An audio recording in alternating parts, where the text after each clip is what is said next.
जब तक आपका सामना आपके सबसे बड़ी कमज़ोरी से नहीं हो जाता तब तक आपको अपनी सबसे बड़ी ताकत के बारे में पता नहीं चलता। तो हमेशा मेहनत करिए, क्योंकि जब तक आप मेहनत नहीं करेंगे तो आपकी कमज़ोरी सामने नहीं आएगी, और जब आपकी कमज़ोरी सामने आएगी तभी आपको पता चलेगा कि आपकी कैपेसिटी क्या है। क्योंकि जब वो कमज़ोरी को दूर करने के लिए मेहनत करेंगे तो आपकी जो असली ताकत है वो आपके सामने आएगी। इसलिए हमेशा मेहनत करिए और अपनी कमज़ोरियों से डरिए नहीं। हेलो गाइस, स्वागत है ऑनलाइन स्टडी एकेडमी में। आज डेट है 14 अगस्त 2020 और आज के वीडियो में हम देखेंगे आज के जो भी इंपॉर्टेंट करंट अफेयर्स हैं, और वीडियो के लास्ट में देखेंगे कुछ इंपॉर्टेंट वन लाइनर्स, और आप लोगों के लिए क्विज़ भी है, तो मेक श्योर वीडियो को लास्ट तक ज़रूर देखिएगा। तो आइए शुरू करते हैं।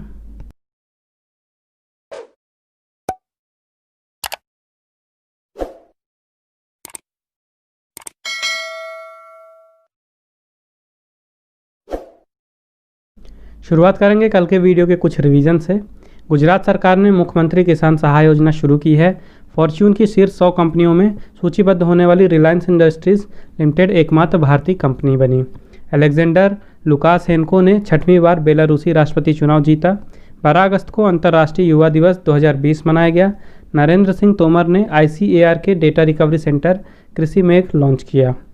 यूरोपीय संघ ने भारत, नेपाल और बांग्लादेश में बाढ़ पीड़ितों का समर्थन करने के लिए 1.65 मिलियन यूरोस मानवीय सहायता की घोषणा की है। रूस कोविड-19 वैक्सीन को विनियामक अनुमोदन प्रदान करने वाला विश्व का पहला देश बना। एडू एटोल में 5 इको टूरिज्म जोन को विकास करने के लिए भारत ने मालदीव के साथ अनुबंध पर हस्ताक्षर किए हैं। पेटीएम ने भारत का पहला pocket Android POS device launch किया। पश्चिम बंगाल सरकार ने युवाओं को सॉफ्ट लोन और सब्सिडी प्रदान करने के लिए कर्मा साथी प्रकल्प योजना शुरू की। Skyroot aerospace upper stage rocket engine का परीक्षण करने वाली पहली भारतीय निजी कंपनी बन गई। CII ने भारत @75 शिखर सम्मेलन मिशन 2022 का आयोजन किया। प्रसिद्ध कवि और गीतकार राहत इंदौरी का हाल ही में 71 वर्ष की उम्र में निधन हो गया। पत्रकार नितिन सेठी को Asian college of journalism award 2019 से सम्मानित किया गया। लेबनान के PM हसन दायब और उनकी सरकार ने बेरूत के विस्फोट के बाद पद छोड़ा। तो आइए मूव करते हैं आज के क्वेश्चंस की तरफ। आज का पहला क्वेश्चन है, who has launch the transparent taxation honouring the honest platform. हाल ही में किसने पारदर्शी कराधान ईमानदार का सम्मान मंच की शुरुआत की है। तभी हाल ही में प्रधानमंत्री नरेंद्र मोदी जी ने लॉन्च किया है transparent taxations honouring the honest नाम का प्लेटफॉर्म, और इसे लॉन्च किया गया है इस मंच को। जो लोग भी पूरी ईमानदारी से अपना टैक्स जमा करते हैं तो उन सबको ऑनर करने के लिए, उनकी ईमानदारी का सम्मान करने के लिए इस मंच को लॉन्च किया गया है। नेक्स्ट क्वेश्चन है, who has been appointed as the chairman of Steel Authority of India Limited. Steel Authority of India Limited के अध्यक्ष के रूप में किसे नियुक्त किया गया है। तो अभी हाल ही में सोमा मंडल को नियुक्त किया गया है as a chairman of Steel Authority of India Limited. इसके अलावा जो चंदन कुमार मंडोल हैं, इन्हें अभी हाल ही में जो NTPC है नेशनल थर्मल पावर कॉरपोरेशन यानी NTPC के डायरेक्टर कमर्शियल के रूप में नियुक्त किया गया है।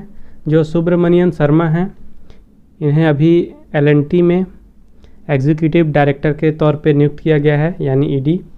और जो प्रदीप कुमार जोशी हैं, इन्हें अभी हाल ही में UPSC का चेयरमैन बनाया गया है।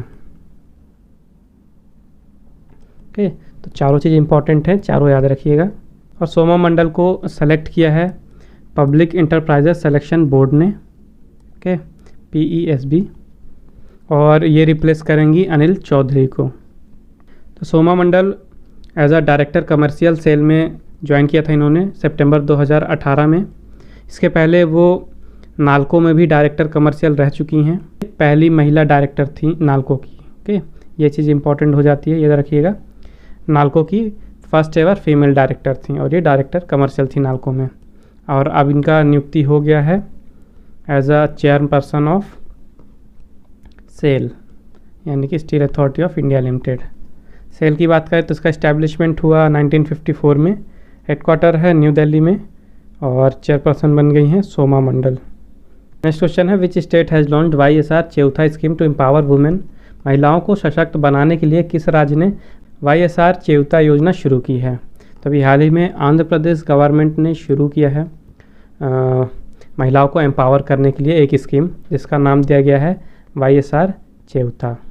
तो इस स्कीम को लॉन्च किया गया है जो आंध्र प्रदेश के चीफ मिनिस्टर हैं YS जगनमोहन रेड्डी जी द्वारा, और इस स्कीम से बेनिफिट मिलेगा लगभग 23 लाख वुमेंस को, जो कि बिलोंग करती हैं SC ST बैकवर्ड क्लास और अदर माइनॉरिटी कम्युनिटीज़। ओके, और जिनकी एज ग्रुप है 45 से 60 साल के बीच में। तो ऐसे वुमेंस को कंसीडर किया जाएगा, यानी लाभान्वित होंगी इस स्कीम से।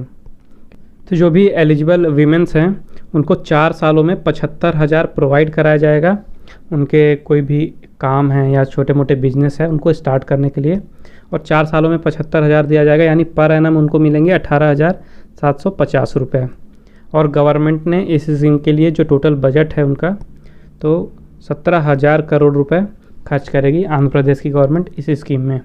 तो आंध्र प्रदेश के चीफ मिनिस्टर हैं YS जगन मोहन रेड्डी, गवर्नर हैं विश्वभूषण हरिचंदन, और कैपिटल है अमरावती। और अभी हाल ही में आंध्र प्रदेश ने न्यू इंडस्ट्रियल पॉलिसी 2020 लॉन्च की है। ओके, ये भी करंट की न्यूज़ है, इंपॉर्टेंट है, याद रखिएगा। New industrial policy 2020। Next question है, who has been appointed as the new chairman of Indian council for research on international economic relations. अंतर्राष्ट्रीय आर्थिक संबंधों पर अनुसंधान के लिए भारतीय परिषद के नए अध्यक्ष के रूप में किसे नियुक्त किया गया है? तभी हाल ही में प्रमोद भासिन को नियुक्त किया गया है as a new chairman of Indian council for research on international economic Relations. और ये रिप्लेस करेंगे ईशर जज आलूवालिया को। ईशर जज आलूवालिया को। और जो हर्ष कुमार भानवाल हैं, हर्ष कुमार भानवाल को कैपिटल इंडिया फाइनेंस लिमिटेड के एग्जीक्यूटिव चेयरमैन के रूप में नियुक्त किया गया है। Okay, capital India insurance limited. और जो केतन पटेल हैं, केतन पटेल को अभी हाल ही में HP ग्रेटर इंडिया के मैनेजिंग डायरेक्टर के रूप में नियुक्त किया गया है। तो जो पुरानी चेयरपर्सन थी ICRIER ईशर जज आलूवालिया, तो ये 2005 में नियुक्त हुई थी वहाँ, और 15 साल से लगातार वहाँ की सेवा कर रही थी एज अ चेयरपर्सन। और अभी हाल ही में हेल्थ इशूज़ के चलते उन्होंने रेजिग्नेशन दे दिया है, और अब उनकी जगह आ गए हैं Pramod Bhasin. Current vice chairman थे बोर्ड ऑफ गवर्नर के, जो ICRIER है वहाँ के, और अब इन्हें न्यू चेयरमैन के रूप में नियुक्त कर दिया गया है। और जो ईशर जज आलूवालिया हैं, तो इनकी नियुक्ति हो गई है चेयरपर्सन एमिरिटस के तौर पे। ओके, ये एक अलग से पद बनाया गया है इनके ऑनर में। तो जैसा कि मैंने बताया ICRIER की चेयरमैन एमिरिटस बन गई हैं डॉक्टर ईशर जज आलूवालिया। चेयरमैन बने हैं प्रमोद भासिन, और डायरेक्टर एंड चीफ एग्जीक्यूटिव हैं डॉक्टर रजत काथुरिया, और हेडक्वार्टर है इसका न्यू दिल्ली में। नेक्स्ट क्वेश्चन है, which bank has announced positive pay feature to help avert cheque frauds. किस बैंक ने चेक फ्रॉड को रोकने के लिए पॉजिटिव पे फीचर लॉन्च किया है? तो अभी हाल ही में RBI यानी कि रिजर्व बैंक ऑफ इंडिया ने एक फ़ीचर लॉन्च किया है जो भी चेक्स का फ्रॉड होता है उनको रोकने के लिए, और उस फीचर का नाम दिया गया है पॉजिटिव पे। और ये फीचर लॉन्च किया गया है जो 50,000 या उससे ज़्यादा के वैल्यू के चेक्स हैं उनके लिए। तो होता क्या है ये पॉजिटिव पे? तो कोई भी इशूअर है चेक का, यानी जैसे आपने किसी को चेक दिया, ओके, और जब आपने चेक दिया तो आपका जो बैंक है तो आप वहाँ पे आप डिटेल अपलोड कर सकते हैं, जैसे कि चेक नंबर हो गया, ओके, चेक डेट हो गया, पेई का नाम किसके लिए आपने चेक दिया है, उसके अलावा आपका अकाउंट नंबर, और जो चेक का फ्रंट और बैक का इमेजेस हैं। तो ये चीज़ आप बैंक को डिटेल प्रोवाइड कराएंगे। उसके बाद आपने जिसे चेक दिया है तो वो जाके जब उसे कैश कराएगा तो वहाँ पे वापस से वेरिफिकेशन होगा पॉजिटिव पे के द्वारा। ओके, जब बैंक वहाँ पे फीडबैक दे देगा कि हाँ सब कुछ सही है, जो आपने डिटेल्स अपलोड की हैं और जो डिटेल्स वहाँ पे चेक है वहाँ पे मौजूद हैं, तो जब दोनों डिटेल्स मैच हो जाएंगी उसके बाद ही उसको अमाउंट जो है वो प्रोवाइड कराया जाएगा। तो इस तरह से जो फ्रॉड होते हैं चेक्स के उन्हें रोका जा सकता है। तो RBI की बात करें, इसकी स्थापना हुई थी 1935 में। ओके, 1935 में इसका हेडक्वार्टर था कोलकाता में। उसके बाद इसका हेडक्वार्टर मूव कर दिया गया 1937 में मुंबई महाराष्ट्र में, और प्रेजेंट में RBI के गवर्नर हैं शक्तिकांत दास जी। नेक्स्ट क्वेश्चन है, विच मिनिस्टर हैज़ लॉन्च स्वच्छ भारत मिशन एकेडमी। हाल ही में स्वच्छ भारत मिशन अकादमी का शुभारंभ किस मंत्री ने किया है? तो अभी हाल ही में जो मिनिस्टर हैं जल शक्ति के गजेंद्र सिंह शेखावत जी ने इनॉग्रेट किया है, लॉन्च किया है स्वच्छ भारत मिशन एकेडमी का। तो स्वच्छ भारत मिशन एकेडमी एक इंटरएक्टिव वॉइस रिस्पॉन्स यानी कि IVR based free mobile online training course है जो कि लॉन्च किया गया है ऑनलाइन डेफिकेशन फ्री के लिए online defecation free plus programme के लिए, और इसे लॉन्च किया है न्यू दिल्ली में। और इसे लॉन्च किया गया है गंदगी मुक्त भारत कैंपेन के दौरान। ये 1 हफ्ते तक चलने वाला एक बिहेवियर चेंज कैंपेन है, गंदगी मुक्त भारत, और इसी कैंपेन के तहत लॉन्च किया गया है स्वच्छ Bharat mission academy. Ministry of जल शक्ति की बात करें तो यूनियन मिनिस्टर हैं गजेंद्र सिंह शेखावत, इनकी कंस्टिट्यूएंसी है जोधपुर जो कि है राजस्थान में, और जो मिनिस्टर ऑफ स्टेट हैं वो हैं रतन लाल कटारिया, और इनकी कंस्टिट्यूएंसी है अम्बाला जो कि है हरियाणा में। नेक्स्ट क्वेश्चन है विच स्टेट है signed MOU with NSDC to set up world class skill development institute. विश्व स्तरीय कौशल विकास संस्थान स्थापित करने के लिए NSDC के साथ किस राज्य ने समझौता ज्ञापन पर हस्ताक्षर किए हैं? तो अभी हाल ही में गोवा गवर्नमेंट ने NSDC के साथ एक MOU साइन किया है जिसके तहत गोवा में एक world class skill development institute develop किया जाएगा। तो NSDC का फुल फॉर्म है नेशनल स्किल डेवलपमेंट कॉरपोरेशन, और NSDC के साथ ही MOU साइन किया है वो गोवा का directorate of skill development and entrepreneurship है यानी कि DSDE के director of skill development and entrepreneurship. तो इन्होंने साइन किया है MOU NSDC के साथ जिसके तहत एक world class skill development centre जो है वो गोवा में बनाया जाएगा ताकि वहाँ के जो यूथ हैं उनको एडवांस स्किल सिखाया जा सके और उनको ट्रेनिंग प्रोवाइड कराई जा सके ताकि उनको एम्प्लॉयमेंट में आगे जाके मदद मिले। तो जो स्किल डेवलपमेंट और एंटरप्रेन्योरशिप के यूनियन मिनिस्टर हैं वो हैं महेंद्र नाथ पांडे, और जो गोवा के स्किल डेवलपमेंट मिनिस्टर हैं वो हैं विश्वजीत राणे, और ये दोनों ही मिनिस्टर प्रेजेंट थे जो सेरेमनी बनाई गई MOU साइनिंग के लिए, और ये लोग कनेक्टेड थे एक वेबकास्ट के थ्रू यानी ऑनलाइन। गोवा की बात करें तो कैपिटल है पणजी, चीफ मिनिस्टर हैं प्रमोद सावंत, और गवर्नर हैं सत्यपाल मलिक।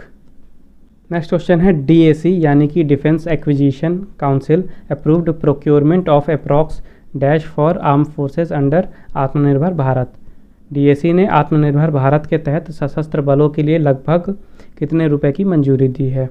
तो अभी हाल ही में जो DAC है यानी कि डिफेंस एक्विजिशन काउंसिल, उन्होंने आत्मनिर्भर भारत के तहत 8,722 करोड़ यानी कि 8,722.38 करोड़ रुपीस की मंजूरी दी है। अभी आपको पता ही है कि डिफेंस मिनिस्टर ने अभी हाल ही में 101 डिफेंस इक्विपमेंट्स को बैन कर दिया है उनके इंपोर्ट में, तो वो सारी चीज़ें अब स्वदेशी ही यूज़ की जाएंगी यानी इंडिया में ही डेवलप की जाएंगी।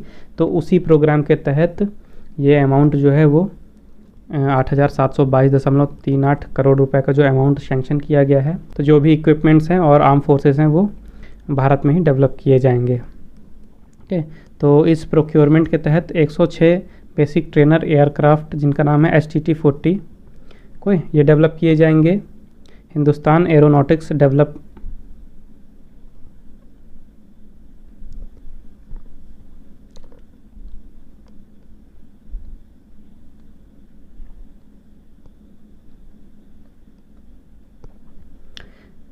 तो इस प्रोक्योरमेंट के तहत प्रोक्योरमेंट यानी कि खरीदना या खरीदारी, तो इस खरीदारी के तहत जो हिंदुस्तान एरोनॉटिक्स लिमिटेड है यानी HAL, तो वहाँ से 106 बेसिक ट्रेनर एयरक्राफ्ट STT-40 खरीदे जाएंगे और वो दिए जाएंगे इंडियन एयरफोर्स को। उसके अलावा सुपर रैबिट गन माउंट यानी SRGM का अपग्रेडेड वर्जन खरीदा जाएगा इंडियन नेवी के लिए, और 125 mm APFSTS यानी कि armour piercing fin stabilised discarding sabot ये एमोनेशन खरीदा जाएगा इंडियन आर्मी के लिए। तो तीनों ही डिपार्टमेंट को जो इक्विपमेंट हैं और आर्म फोर्सेस हैं वो प्रोवाइड कराए जाएंगे। और बात करें DAC की, तो इसका फुल फॉर्म है डिफेंस एक्विजिशन काउंसिल। ये काम करता है अंडर मिनिस्ट्री ऑफ डिफेंस, और यहाँ के चेयरमैन जो डिफेंस मिनिस्टर हैं इंडिया के वो होते हैं जो कि भी प्रेजेंट में राजनाथ सिंह हैं। नेक्स्ट क्वेश्चन है who will head the new formed national expert group on vaccine administration committee. नए गठित वैक्सीन प्रशासन पर राष्ट्रीय विशेषज्ञ समूह समिति का प्रमुख कौन होगा? तो अभी हाल ही में एक नई कमेटी बनाई गई है जिसका नाम दिया गया है national expert group on vaccine administration, और इस कमेटी का हेड नियुक्त किया गया है डॉक्टर वीके पॉल को। ठीक है, तो डॉक्टर वीके पॉल होंगे यहाँ के हेड। तो आपको पता है अभी रसिया पहला कंट्री बन गया है कोविड-19 की वैक्सीन को रजिस्टर करने वाला। तो ये कमेटी बनाई गई है कि इन फ्यूचर जो भी ऐसे वैक्सीन्स होंगी कोविड-19 के लिए, तो उन वैक्सीन्स का कैसे मतलब इंपोर्ट करना है, कैसे उनकी ख़रीदारी करनी है, ओके, उसका क्या एस्पेक्ट होगा, उसके बाद उसे मंगवाना कैसे है, और जो भी कोविड-19 वैक्सीन के चलते जो भी एडमिनिस्ट्रेशन का डिस्कशन है सारे स्टेट गवर्नमेंट्स के साथ और वैक्सीन मैन्युफैक्चरर्स के साथ, तो इन सब चीज़ों को देखने के लिए एक कमेटी बनाई गई है, national expert group on vaccine administration. Next question है, who has launched Punjab smart connectivity scheme. हाल ही में पंजाब स्मार्ट कनेक्टिविटी योजना किसने शुरू की है। तो अभी हाल ही में जो पंजाब के चीफ मिनिस्टर हैं अमरिंदर सिंह, इन्होंने लॉन्च किया है पंजाब स्मार्ट कनेक्टिविटी स्कीम। और इस स्कीम के तहत जो भी गरीब परिवार के यूथ्स हैं तो उनको स्मार्टफोन प्रोवाइड कराए जाएंगे। तो इस स्कीम को लॉन्च किया गया इंटरनेशनल यूथ डे के ओकेशन पे, ओके, 12 अगस्त को मनाया गया अभी इंटरनेशनल यूथ डे, और उसी उपलक्ष्य में इस स्कीम को लॉन्च किया गया है। इसका टोटल जो बजट है या लागत है वो है 92 करोड़ रुपए, और इससे लगभग पंजाब के 1,74,015 स्टूडेंट को फ़ायदा मिलेगा, जिसके तहत जो 1,11,857 यूथ्स हैं वो रूरल एरियाज़ के हैं यानी ग्रामीण इलाकों के हैं, और जो बाकी के स्टूडेंट हैं वो शहरी सरकारी स्कूलों से हैं। तो इन सारे स्टूडेंट्स को स्मार्टफ़ोन प्रोवाइड कराए जाएंगे ताकि पेंडेमिक की सिचुएशन के टाइम पे फ़ोन का इम्पोर्टेंस जो है वो बढ़ चुका है, क्योंकि स्कूल और क्लासेस लग नहीं पा रही हैं स्कूलों में, तो जो एजुकेशन है वो ऑनलाइन प्रोवाइड कराई जा रही है हर जगह। तो जो भी गांव के स्कूल हैं और गवर्नमेंट स्कूल्स हैं, वहाँ के जो स्टूडेंट्स हैं गरीब जिनके पास पैसे नहीं हैं, स्मार्टफ़ोन अफोर्ड नहीं कर सकते वो, तो ऐसे स्टूडेंट्स को स्मार्टफ़ोन प्रोवाइड कराए जाएंगे ताकि उनके एजुकेशन में कोई भी बाधा ना आए। पंजाब की कैपिटल है चंडीगढ़, चीफ मिनिस्टर हैं अमरिंदर सिंह और गवर्नर हैं वीपी सिंह बदनोरे। नेक्स्ट क्वेश्चन है, which state cabinet has approved 4 mega drinking water projects worth 800.27 crore rupees. किस राज्य कैबिनेट ने 800.27 करोड़ रुपए की 4 मेगा पेयजल परियोजनाओं की मंजूरी दी है।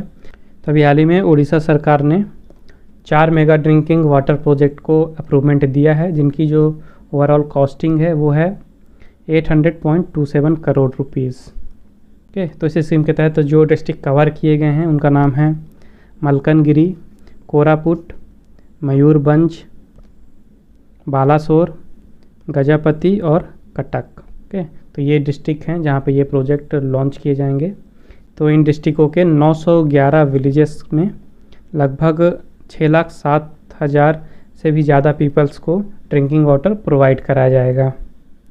इसके अलावा कैबिनेट ने जो अधर महर लिफ्ट इरिगेशन प्रोजेक्ट है उसके लिए भी टेंडर को पास कर दिया है, और इसकी जो लागत है वो है 1138.63 करोड़ रुपीज़।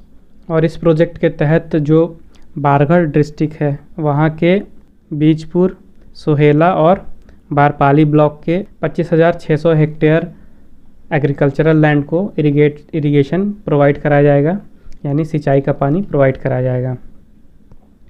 उड़ीसा की बात करें तो चीफ मिनिस्टर हैं नवीन पटनायक, गवर्नर हैं गणेशी लाल और कैपिटल है भुवनेश्वर।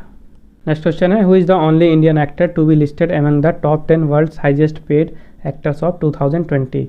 2020 में विश्व के शीर्ष 10 सर्वाधिक भुगतान वाले अभिनेताओं में सूचीबद्ध होने वाले एकमात्र भारतीय अभिनेता कौन हैं। तो अभी हाल ही में फोर्ब्स मैगजीन ने लिस्ट जारी की है जो 2020 के सबसे ज़्यादा पेड एक्टर्स हैं उनकी, और उस लिस्ट में इंडिया के सिर्फ एक ही एक्टर हैं और वो हैं अक्षय कुमार। ठीक है, और इनकी रैंक है 6th, और फर्स्ट में है ड्वेन जॉनसन। ठीक है, जो अक्षय कुमार की टोटल अर्निंग है वो है $48.5 मिलियन, और इसी के साथ ये हैं 6वें नंबर पे। और जो फर्स्ट नंबर पे हैं ड्वेन जॉनसन, इनकी जो टोटल अर्निंग है वो है $87.5 मिलियन। और जैसा कि मैंने बताया कि ये एक प्रोफेशनल रेसलर भी हैं, तो इनका जो रिंग नेम है वो है द रॉक। तो ये मूव करते हैं आज के वन लाइनर्स की तरफ। सबसे पहले है, South Indian Bank obtained RBI's in principle nod to set up non financial subsidiary. South Indian Bank को गैर वित्तीय सहायक स्थापित करने के लिए आरबीआई की मंजूरी मिली। Indian Railways observe cleanliness week to mark Independence Day. भारतीय रेलवे ने स्वतंत्रता दिवस को चिन्हित करने के लिए स्वच्छता सप्ताह मनाया और ये हुआ है स्टार्ट 10 अगस्त से। तो इंडियन रेलवे जो है वो पूरे परिसर का साफ़ सफाई कर रही है, जो भी स्टेशंस हैं, ट्रेन हैं, उनके कोचेस हैं, उसके अलावा जो ट्रैक्स हैं और जो रेलवे कॉलोनीज़ हैं, तो हर जगह सफाई अभियान चल रहा है। नेक्स्ट है 121 police personnel have been awarded the Union Home Minister's Medal of Excellence in Investigation. 121 पुलिसकर्मियों को जांच में केंद्रीय गृह मंत्री उत्कृष्टता पदक से सम्मानित किया गया। नेक्स्ट है HAL's 2 light combat helicopters deployed for operation at Ladakh. HAL यानी कि हिंदुस्तान एरोनॉटिक्स लिमिटेड के 2 हल्के लड़ाकू हेलीकॉप्टरों को लद्दाख में परिचालन के लिए तैनात किया गया। और ये जो 2 हेलीकॉप्टर्स हैं लाइट कॉम्बैट हेलीकॉप्टर्स, ये पूरी तरह से इंडिजीनियस हैं, यानी कि स्वदेशी हैं, इंडिया में ही डेवलप हुए हैं और इसको डेवलप किया है HAL ने। और ये माना जाता है कि ये विश्व के सबसे हल्के हेलीकॉप्टर्स हैं। नेक्स्ट है Delhi government has signed MOU with IIT Bombay and Tata Projects Limited to construct 20 metre high smog tower. Delhi सरकार ने 20 मीटर ऊंचे स्मॉक टावर के निर्माण के लिए IIT बॉम्बे और टाटा प्रोजेक्ट लिमिटेड के साथ समझौता ज्ञापन पर हस्ताक्षर किए हैं। ओके, तो सुप्रीम कोर्ट के आदेश के तहत ये किया जा रहा है। तो जो दिल्ली में सबसे फेमस जगह है कनॉट पैलेस, वहाँ पे एक 20 मीटर ऊंचा स्मॉक टावर बनाया जाएगा और इसको बनाने की जो टोटल लागत है वो है 19 करोड़ रुपए। ओके, 19 करोड़ रुपए लगेंगे और जो ड्यूरेशन लगेगा वो लगेगा लगभग 10 मंथ्स का, यानी 10 महीने का। तो अब समय आज के क्विज़ का। आज के क्विज़ का क्वेश्चन है, in which state union territory PM Narendra Modi has inaugurated राष्ट्रीय स्वच्छता केंद्र। हाल ही में प्रधानमंत्री नरेंद्र मोदी ने किस राज्य केंद्र शासित प्रदेश में राष्ट्रीय स्वच्छता केंद्र का उद्घाटन किया है? तो मेक श्योर इस क्वेश्चन का आंसर जरूर दें कमेंट बॉक्स में। आइए देखते हैं कल के वीडियो का क्वेश्चन। कल के वीडियो में क्वेश्चन था, which country will host ICC men's T20 world cup in 2021। 2021 में ICC पुरुष T20 विश्व कप की मेज़बानी कौन सा देश करेगा? तो इसका राइट आंसर था इंडिया। ओके, इंडिया करेगा 2021 में ICC men's T20 world cup की मेज़बानी। और जो 2020 के ICC men's T20 world cup postpone हुआ है वो होगा 2022 में, और 2022 में मेज़बानी करेगा ऑस्ट्रेलिया। तो जिन्होंने भी इसके राइट आंसर दिए हैं उनको मेरी तरफ से कॉन्ग्रेचुलेशंस। बस इसी तरह मेहनत करिए और आंसर देते रहिए। तो आज का सेशन यहीं समाप्त होता है। आई होप आपको ये वीडियो हेल्पफुल लगी होगी। अगर आपको वीडियो अच्छी और हेल्पफुल लगी है तो मेक श्योर वीडियो को लाइक कीजिए, शेयर कीजिए और चैनल को सब्सक्राइब कीजिए। अगर आपको आज के वीडियो का PDF चाहिए तो मैंने डिस्क्रिप्शन में टेलीग्राम चैनल की लिंक दे दी है। आप हमारे टेलीग्राम चैनल पे जाके आज का PDF डाउनलोड कर सकते हैं। उसके साथ ही आप फेसबुक में मुझे फॉलो कर सकते हैं ऑनलाइन स्टडी अकेडमी 20 में, और आप इंस्टाग्राम में मुझे फॉलो कर सकते हैं online.study.academy सर्च करके। तो मिलते हैं कल फिर एक नए वीडियो में कुछ नए करंट अफेयर्स के साथ, और साथ में देखेंगे कुछ इंपॉर्टेंट वन लाइनर्स और क्विज तो होगा ही। तो मेक श्योर कल भी आप हमारे साथ इसी टाइम पे जुड़े। तब तक के लिए take care and thank you guys.